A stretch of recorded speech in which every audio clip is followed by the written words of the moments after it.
YouTube is a much longer game where we're actually establishing, hopefully over the long term as well, a large following, which builds the credibility and the authority more, which then helps the business grow in so many different ways. Welcome to the Content 10X Podcast, the show where content creators learn how to harness the power of content repurposing. And now, your host, Amy Woods.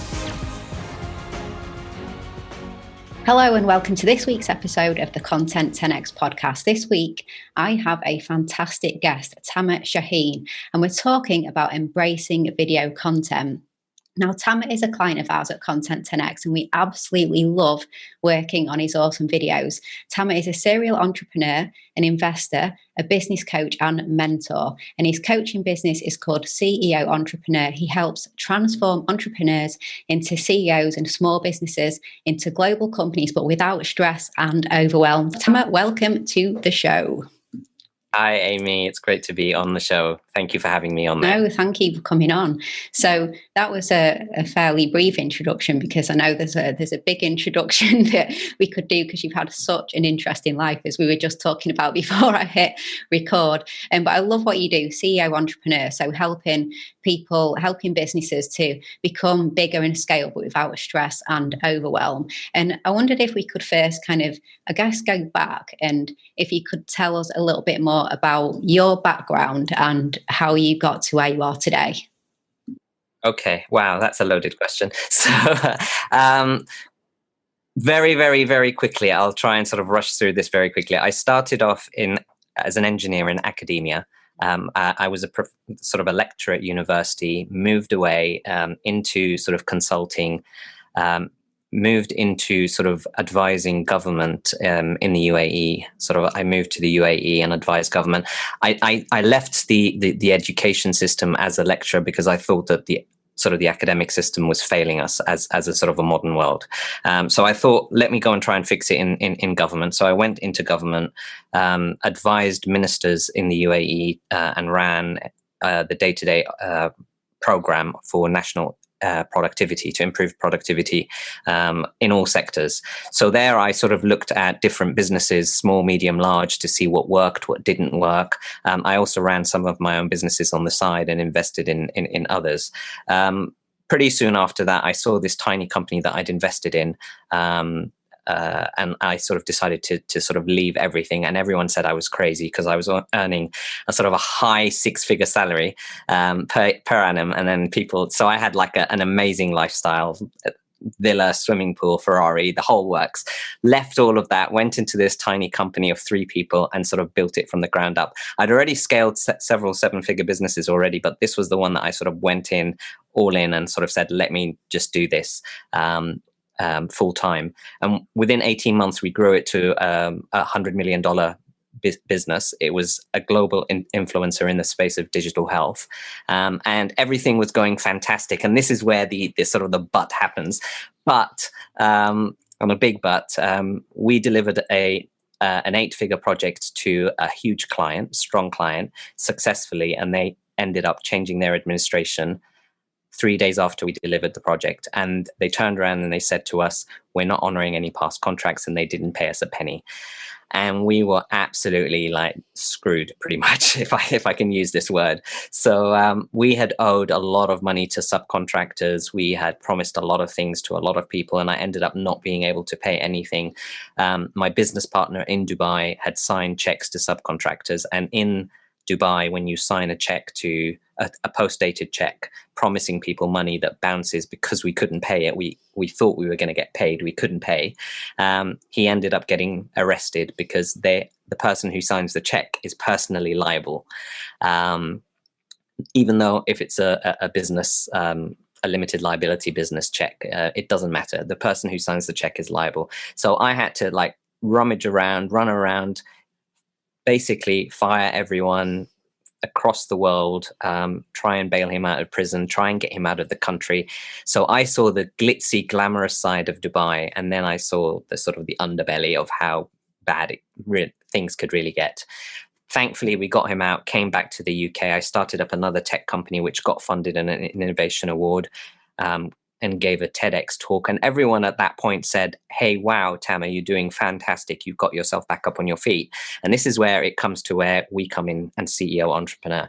I realized that I was absolutely miserable. Even though I had successfully got myself back up financially, I was absolutely miserable. I had failed. I had never been able to deal with failure. I was looking at the time to find people to help me. Nobody had. All the coaches that I kind of looked out and sort of went out to seek help for, nobody had had the experience. They were qualified coaches, but they'd never grown a business in their lives. So I thought, with my education background and seeing what works in government, as well as businesses, investment, running, failing, succeeding, I thought, actually, it's time to give back. Yes, as a business, make money out of it, so CEO entrepreneur, but also I think that it's something that is really not present at the moment in the world, pretty much, which is a really valid way of actually training and guiding people how to really run and scale and grow their businesses, like becoming the CEO of their businesses. There are a lot of marketing coaches out there. There are a lot of other types of coaches, but what we're doing is we're doing a unique blend of coaching, learning, sort of education, mentorship, guidance, consulting, all sort of blended in this unique formula. And that's where we sort of really help guide the businesses to really enable them to know, understand how to grow. And when I was talking to a few people at the time, they told me, up until this point, I had stayed behind the scenes. So even though I'd grown all of these companies, I'd stayed completely behind the scenes. But people said to me, you need to start talking about your story. You need to start telling people that you can fail and you can come back, and this is how you can do it. And this was the reason why I started doing videos and telling my story, because I thought, it's time for me to start talking about myself, about the brand, about actually building a personal brand as much as building the business around it, because I think that that's how businesses are going these days. That's how you're sort of, it's all about trusting the person who's behind the business, and, you know, building that sort of relationship with the people that you're actually going to do business with. So video for me was really, really important. And I think that it's actually the way that we're going to communicate in the future anyway. We've started and it's only going to grow. A lot of people say it's saturated, but I don't believe it is. So that's the reason why we're here. And that's the reason why I decided to start with video. And I thought, for me, I wanted to have sort of omnipresence, if you will. So I wanted to say, if I'm going to find a way to sort of build my brand and build sort of my credibility in this space, even though I'd built my authority in other spaces, in the tech space, in the healthcare space, not so much in sort of the coaching business and sort of consulting.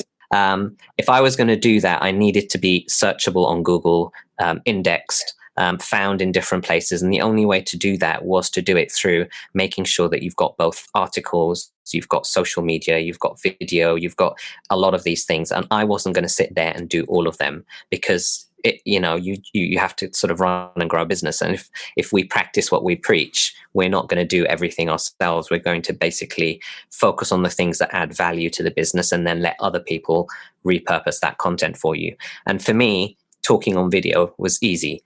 So I just sort of say, right, okay, put up the camera lens, talk, say a few things, and hope it's actually valuable, that can actually be taken by other people, such as yourself, Content 10X, which I think you're doing a phenomenal job. So what I do is you're welcome. And I'm not just saying this because I'm on your show. I actually genuinely mean this. So what I do is literally I sit in front of a camera lens like this and basically say, hey, this is what I'm going to be talking about today. And then I sort of send it over to the video editor, as well as yourselves, to do the sort of the writing it out into a long blog article, as well as the social media posts. And that way it also becomes indexed by Google, by YouTube, by the social media. And that way, that when you start searching for one or the other articles, you'll see that a lot of them are pointing to each other. And I think that to me was an important strategy, to be able to actually scale quite quickly and get that omnipresence as soon as possible, in as fast a way as possible, if that makes sense. Yeah, it does. God, it's such an such an interesting life and such an interesting story you have, and I think it's so important, like you said, that you share this story and you get it out with the world in terms of who you are and the life that you've led and everything that you've achieved and things that have happened along the way. Because I find as well that there was an interesting. I think there was a thread on LinkedIn today about the importance of sharing stories, but it was about how there's a lot of people who kind of fabricate stories because storytelling is so powerful. So I'm a terrible person for really analysing what people say. That I can hear a story and then I'd nitpick every little fact until it was pulled apart. It's just a really bad habit I have. But Pete, you see that, don't you? Without a doubt, you see, because storytelling is powerful. There's sometimes a lot of quite well-known personal brands, and the stories, a lot of the aspects of it are quite fabricated for the attention and to build the brand. But you have nothing about what you're saying is fabricated. You've led this really interesting life to get you to where you are today. And I love the CEO entrepreneur aspect, because the CEO, so it's about being the CEO of your business as opposed to being an employee in your business. Just that you've built a business and you've given yourself a job. I mean, that's I'm not simplifying it, but you're teaching people how to have that CEO mindset in order to be able to take it to the level you want to take it to, as opposed to being kind of stuck in a job within your business, basically, aren't you? And how to think in the right way. Yeah, I'm going to sort of talk on a couple of points that you sort of mentioned there. The first one was about the fabrication, and I completely agree with you. I think that there are a lot of fabricated stories out there, and a lot of people saying a lot of things that you just sort of cringe at when you hear. And I think that that was one of the reasons why a lot of people pushed me, even though I didn't want to. They pushed me to say, "Here, talk about your story." And I thought to myself, well, hey, I can sit there and skip all over the bad stuff that happened and say, hey, look at me, here I've got and had an amazing life. But I thought it was actually just as important to talk about our failures and to talk about that, it's actually a struggle. We're not all going to succeed overnight, and it just doesn't come out of anywhere. There is a huge amount of learning from the failures that we have, and being able to go out there and say, actually, I failed, and I failed miserably. Yes, we were, taken for a ride by some powerful client we couldn't take to court afterwards. However, we could have, in hindsight, put the right systems and structures in place so that we have the right safety nets, so that if things like that happened, we were protected in certain ways, or we grew too fast, or we did this. And there are always learning things from the failures that we have. And a lot of people sit there and skimp over that and say, hey, look at me.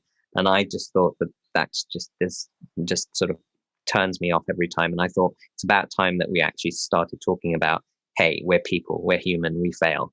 But actually, what do we do past that point?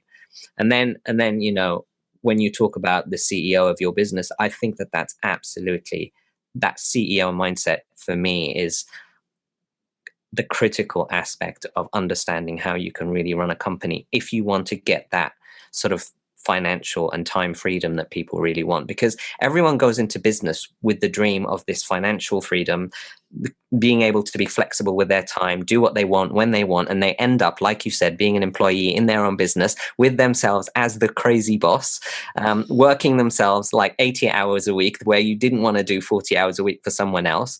And you're just in this sort of endless sort of hamster wheel where at the end of it, you have neither the financial time, the financial freedom, or the time freedom, and you actually end up getting neither. So if you actually want to you're into business to do these things, the way to go about it is to actually understand how to really run a business. And how do the big CEOs do this? And how do we actually make this relatable and scale this down to small businesses, the really small businesses, the family businesses, the 1 and 2 solopreneurs? And how do they understand how to then put the right systems and strategies in place and scale and be able to grow a small team around them that allows them the headspace to be able to start looking at where they can add value to really grow that business? And I think that that's a lot more important. And that's one of the things that is really missing in our education system at the moment, is that we are trained, once we get into school, we are taught to fear failure, number one. We're taught to fail, do not fail your exam, do not do this, do not do that. So we end up fearing failure. We get a lot of imposter syndrome. We don't want to fail. We don't want to do this, but also we're taught to be experts at being employees. This is how to do your job right. And then we end up coming into our businesses knowing no other way except being an employee. So we end up being employees in our business and not understanding actually running a business is a completely different kettle of fish to being an expert in that field. So just because you're an expert in that field does not necessarily qualify you to run a business in that expertise. And what we do is we take these experts and we say, right, actually, fantastic job so far. This is how you can take it further. Yeah, I absolutely love it. And I do think it's really important that people, learn about how to do this, because it doesn't come naturally. And I think sometimes you think you need to stick within that expert zone, don't you, as opposed to kind of rise above it. And the whole superhero syndrome as well. I was talking to a friend of mine the other day who has invested in this business, and the guy who she's invested in, he has a really successful business over here in the UK, and she was saying to him about how did he build his business. He's not the nicest guy, actually, so he didn't say the nicest comment, but what he said was, I come up with brilliant ideas and then I get donkeys to execute on those ideas. And I don't like the donkey phrase because I don't think that's particularly nice, but that's the kind of guy he is. I don't actually agree with that, because actually invest in your people. Yeah, I think it was a mean thing to say, donkeys, and I don't think that is a nice thing to say. I think what you say is you have brilliant ideas and then you get the experts around. You surround yourself by expertise, don't you? And you invest in the expertise and nurture the expertise, but you're above it as the person running the ship, not down with the experts fiddling out, the problems and things like that. So there's a nicer way of putting it than that, but it made me laugh thinking, there's something in the surrounding yourself by, I think was the key word, have the brilliant idea, but then surround yourself by the experts that can execute on that idea and continue to lead the ship. But I love what you do. Your videos are absolutely brilliant. I'm not lying when I say that the team get excited when a new Tamer video comes in so that we can work on it. And you've already mentioned why you decided on video as a medium, but also just wanting to make sure that you had the omnipresence. So I've got a few questions. You started doing video. You said you hadn't really been creating video in the previous businesses you had, not necessarily the content strategy, not the personal brand aspect, which makes sense. But now that's what you're doing, in terms of getting started, when you first started creating the videos, what did you do in terms of planning them out? And you said you kind of hit record and just go, but do you do any scripting or anything like that for creating the videos? Great question. Right. So yes, it's not just as straightforward as hitting record and talking, although I do that at the end. So everything that we do inside CEO Entrepreneur needs to be based around a strategy. And we basically say, right, this is our strategy and this is what we're trying to do. And then we sort of funnel this down to a marketing strategy and a purpose strategy and a revenue. So all of those things kind of fit together. And based on that, we know the market that we're targeting and what kind of information and topics that they would need to hear about to find valuable. And I think that that's what's important, is what we're trying to build that base of trust as well, to say, right, we've done this before and we've been through the same journey that you are going through at the moment, and this is how you can actually save yourself all that stress and worry in 3 years of misery. Here are a few things that we can do. Hey, just a little break from this podcast episode to ask you a question. Would you like one single place that you can go to that provides you with everything you need to be able to implement the best practices in content repurposing for your video content, your podcast episodes, and your social media content today? To help you get more value from the content that you create, get more time back, and help you reach more people than you ever thought possible. If so, then you are going to love the Content 10x Toolkit. The toolkit is full of video tutorials, templates, checklists, swipe files, step-by-step guides and more that shows you how to repurpose your content in the best ways possible today. No more Googling, no more figuring it out yourself. We provide you with everything that you need to become a content repurposing pro. If this sounds like something that would interest you, then go check out the Content 10x Toolkit at content10x.com/toolkit. Okay, and back to this week's episode. So then what we do is I go through a sort of a content plan where we've got a sort of a list of topics that we're going to do, sort of pretty much mapped out to at least sort of 3 to 6 months out, where we say, right, this is the strategy, these are the topics that we're going to cover, and these particular video topics are for these particular target markets and these particular categories and reasons, so that we understand exactly what we're doing to get there.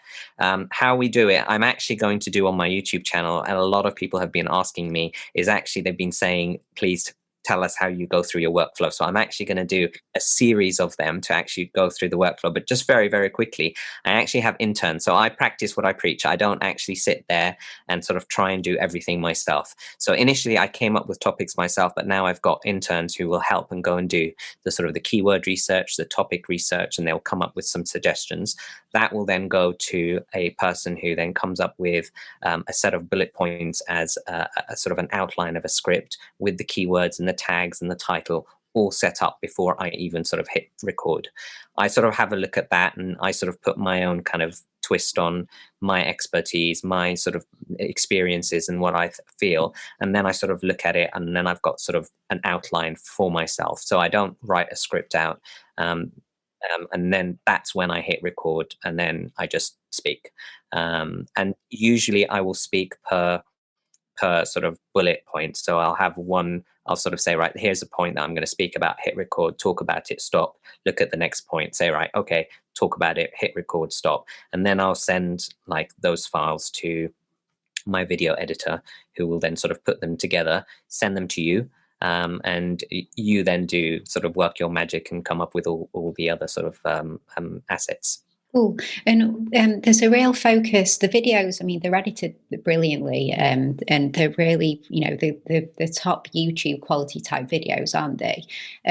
Why? So, and you mentioned tags, categories. So there's quite a focus on YouTube for the videos, isn't there, in terms of the style and production? What was the deciding factor on really trying to go all in on YouTube video as opposed to some of the other kind of video platforms you could focus on? Great question. So we figured that YouTube would become our sort of core center point, where everything revolves around it. And again, it goes back to the idea of what I was saying previously with the searchability and the indexing. YouTube is owned by Google, and it's the second largest search engine in the world. So we thought, okay, if we get Google and we get YouTube, then we've got sort of these two talking to each other. Then we've got a way where we can start indexing the topics and the business around these kind of this kind of thing. But at the same time as well, I wanted to start building a service, if you will, to entrepreneurs that not necessarily will use our services. So we do sort of one-to-one, but we're launching a group program next year. But not everyone is going to be able to afford that and be able to take that. So we wanted to help other entrepreneurs around the world to be able to sort of give back and give them that information. We thought that YouTube was a great place to do that. I am very ambitious about my YouTube plans, and I really do want to grow it. And that's why I made sure that I had the right editors in place from the start to sort of give us the quality and the positioning and the brand that we wanted to sort of really target right from the outset.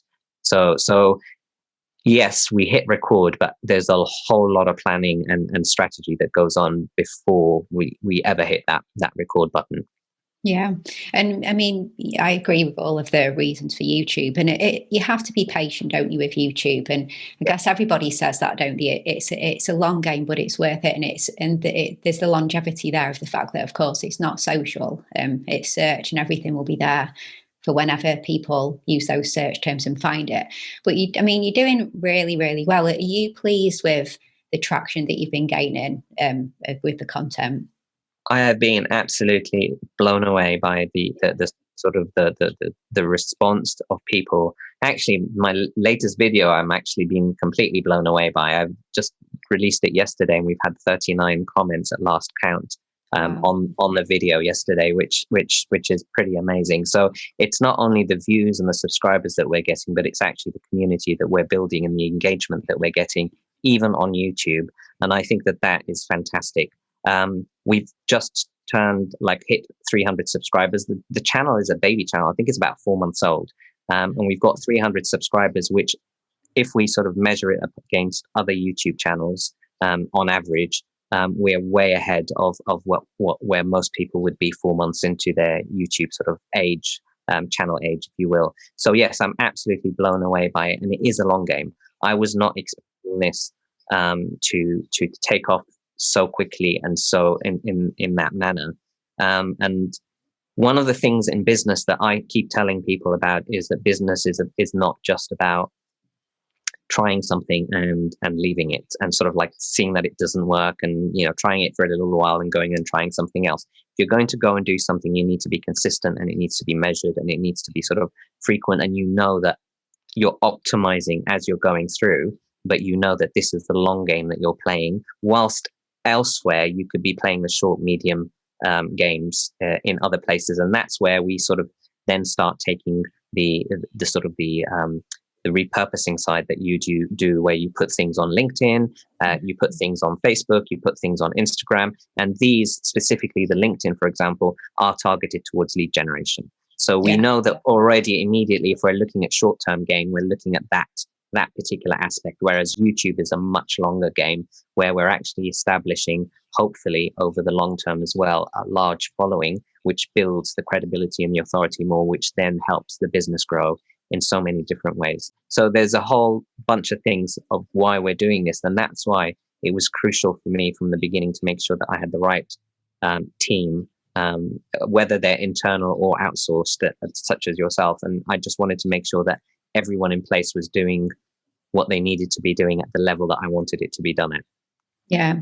And from what you said as well, you put the same level of effort in terms of you're helping with the strategy, and you're leading the strategy and working with the team to come up with the ideas, and you're executing on creating the videos.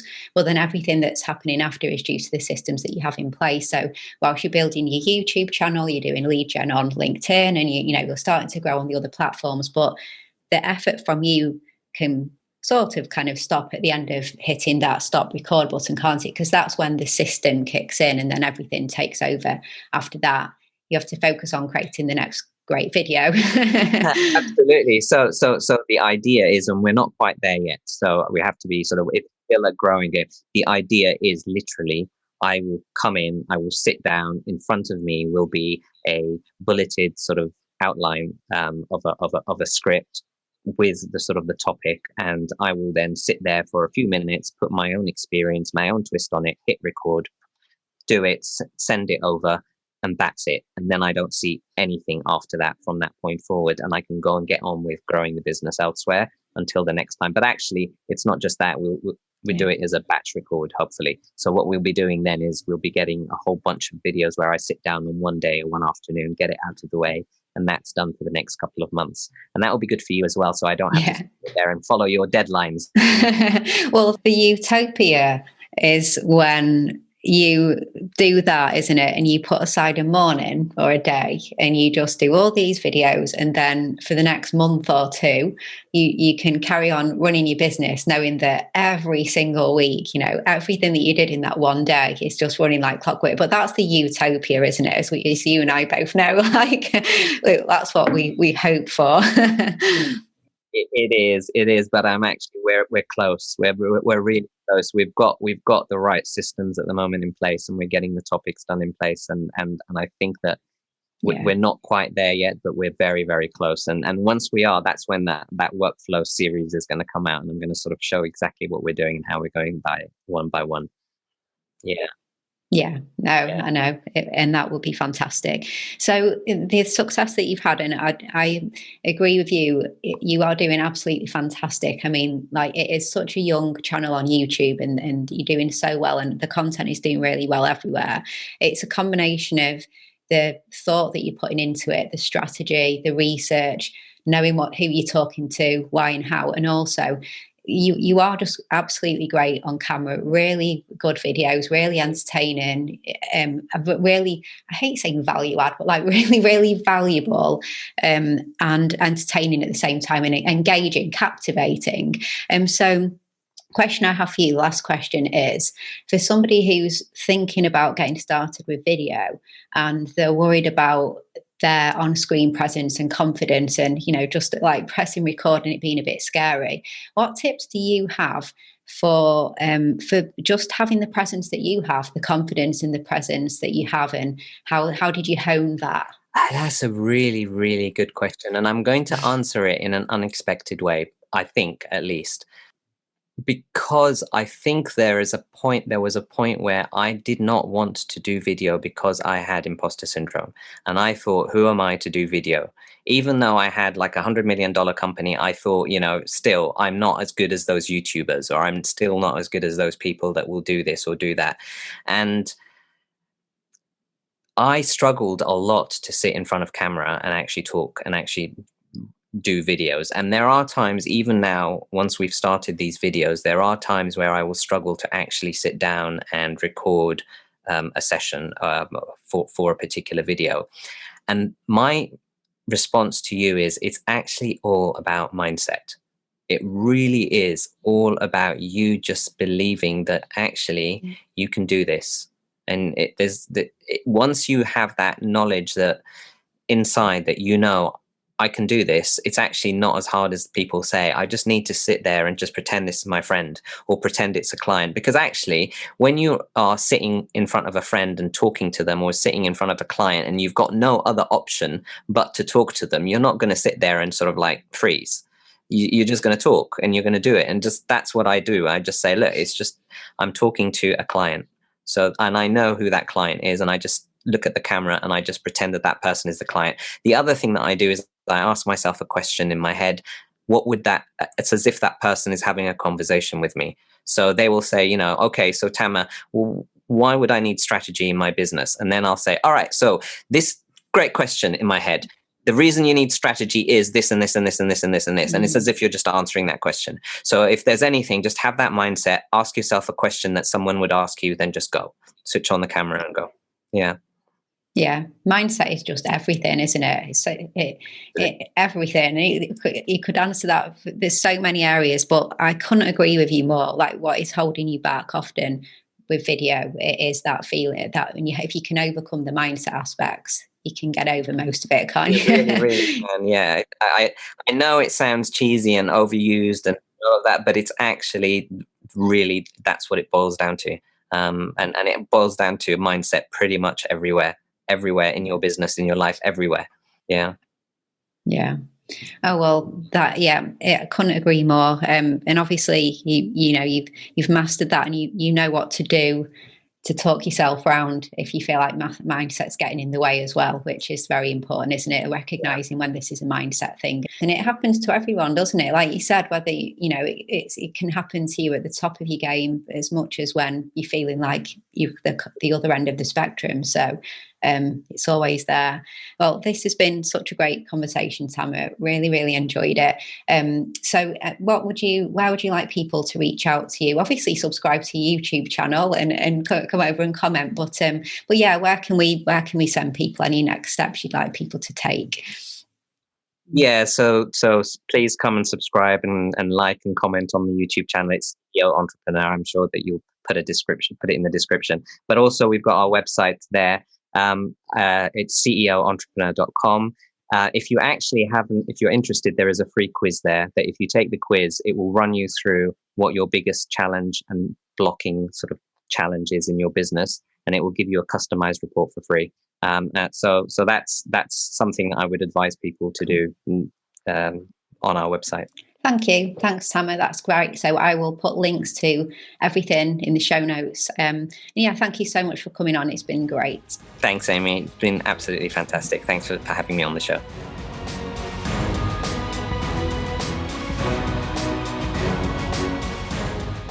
Okay, so I hope you enjoyed that discussion and thank you so much for tuning in. If you enjoy the Content 10X podcast, then why not hit that subscribe button on your podcast listening app of choice so that you can get updated when new episodes are released. And I'd really, really appreciate it if you could leave a review as well. That really makes a difference for the podcast. Also, please do get a copy of my book, Content 10X, More Content, Less Time, Maximum Results. It is the ultimate guide to repurposing every type of content, and it's available on Amazon in Kindle and paperback and also in audiobook as well. And you can head to content10x.com/book to find all the other places that you can get a copy of my book. And if you would like us to do your content repurposing for you, then we offer a fully end-to-end done for you content repurposing service.